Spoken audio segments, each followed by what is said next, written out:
Kahit ano pong niluto yun, magkakaroon po ng konting lasa sapagkat nilagay nyo kami dyan. At mula sa konting lasa na yan, magkakaroon po ng pag-asa. Yun po ang ating gustong mangyari. Makakapili po kayo ngayon. Napakadali pong pumili ngayon. Yung pong may gusto na tanggalin ng Vice President, iboto nyo yung team nila. Yung pong may gusto na manatiling nakakulong si Pangulong Digong sa Netherlands, iboto nyo yung team na yun. Pero yung pong may gusto na itama natin ang maraming pagkakamali dito sa ating bansa, lalong-lalo na yung pipigil para hindi maalis ang Vice President, alam po ninyo kung sino iboboto nila.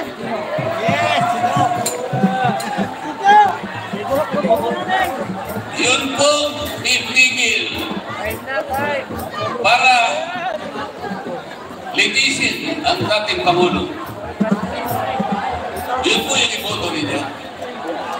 Yun pong makakagawa ng paraan para ang dating Pangulo ay makauwi sa lalong madaling panahon. Yun po ang iboto nyo. Kasi yung kabilang team, wala po silang iisputi. Hindi nga sila kumikipo. Tanungin nyo, parang walang nakita, parang walang naramdaman na nangyari. Hindi sila kikipo. Ewan ko kung isasagot nila sa inyo pag tinanong ninyo. Ano po bang masasabi ninyo? Kayo pong nandiyan sa team na yan. Pero kami, ano pong tawag nila sa amin? Kami rin po ay team suka. O suka na kung suka. Pero kahit pa paano may acid po kami. Hindi po namin alam eh, Senator Gringo, sila naman kung anong malagpuno sila. Bahala na po kayo kung anong team sila. Pero ang alam ko ho, sabi nila eh, tingnan po niyo yung record ng mga kasama.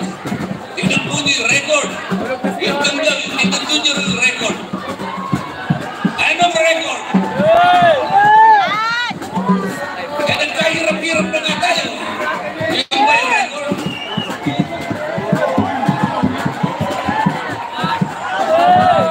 Ako nga po eh, parang gusto ko magkasama yung mga sabungero. Sandali na lang po ito. Bakit po? Hindi mo po pinupromote ang sabong sapagkat hindi po ako marunong magsabong at bawal po sa akin ang sabong. Kaya ko lamang po nababanggit kung bakit gusto ko pong makabarkada yung mga sabungero. Meron po kasi silang katangian. Meron isang espesyal na ugali ang sabungero na wala sa mga politiko katulad ng team na yun. Ano po yun? Ano po yung ugaling yun? Ano yung katangian na yun na nasa sabungero lang at kahit kailan ay hindi mapupunta doon sa team na yun? Yung pagiging tapat, yung isang salita. Ang sabungero po, walang kontrata yun eh. Nagsesenyasan lang po sila ganun. Ganun. Gaganon po. Pagkatapos, ganun. Senyas lamang po nagkakaintindihan na. Senyas lamang po. Ayos na po sa kanila.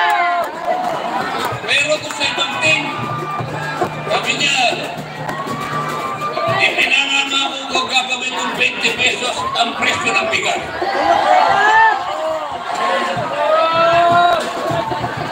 Ang sabi ko po, sa team na yun, I am not going to assist the ICC in any way, in any form.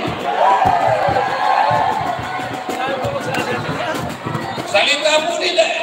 Pero yung sa Bumero, ay hindi. Senyas lang po eh. Senyas lang. Hindi nga sila magkakakilala eh. Ang lalayo nila, pero magkakilala namin. Gagano lang eh. Okay na po sa kanila yun. Matatag na yun. Nakasulat na sa bato yun. Ganun dapat ang magsisilbi sa bansa. Tulungan niyo po kami. Kami po na nasa team nagagawa ng tapat. Kami po, si Senator Gringo nasa. Kasama ko po yung team Yorme at ang kanilang mga kasama. Kasi po magkakaliado kami.